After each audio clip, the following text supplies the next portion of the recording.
কাউকে অসম্মান করতে গেলে শিক্ষার দরকার পড়ে না, কিন্তু কাউকে সম্মান দিতে গেলে শিক্ষার দরকার হয়। আর সেটা হলো বাবা মায়ের দেওয়া শিক্ষা। ছেড়ে যাওয়ার সিদ্ধান্তে যে অটল, তার কাছে নিঃস্বার্থ ভালোবাসাটাও একটা অভিনয়। যারা বেশি মিষ্টি মিষ্টি কথা বলে, পিছন থেকে ছুরিটা তারাই আগে মারে। প্রতিদিন অন্তত 1% হলেও নিজেকে উন্নত করবেন। বছর শেষে দেখবেন মোট 365% হয়েছে। যে কোনো সম্পর্কের পাসওয়ার্ড হচ্ছে বিশ্বাস।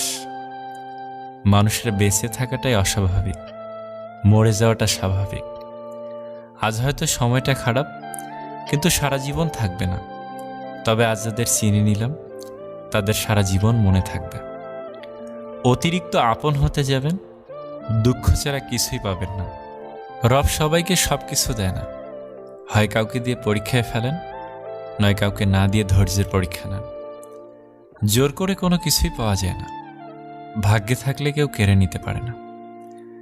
দেখতে সুন্দর অনেক পাওয়া যায়, কিন্তু যাদের মনটা সুন্দর তাদেরকে কেবল ভাগ্য করে পাওয়া যায়। যে তোমাকে অবহেলা করবে তাকে ধন্যবাদ দিয়ে দূরে সরে যাও, কারণ তার অবহেলার কারণেই হয়তো তোমার জীবনে এত উন্নতি। অবহেলা থেকে মানুষ অনেক কিছুই শিখতে পারে। অবহেলায় মানুষের জ্ঞান শক্তি বৃদ্ধি পায়। অবহেলা মানুষের ঘুমন্ত মস্তিষ্ককে জাগ্রত করে দেয়। কাউকে যতই কাছ থেকে চেনো না কেন, মন খুলে সব কথা কখনোই বলো না।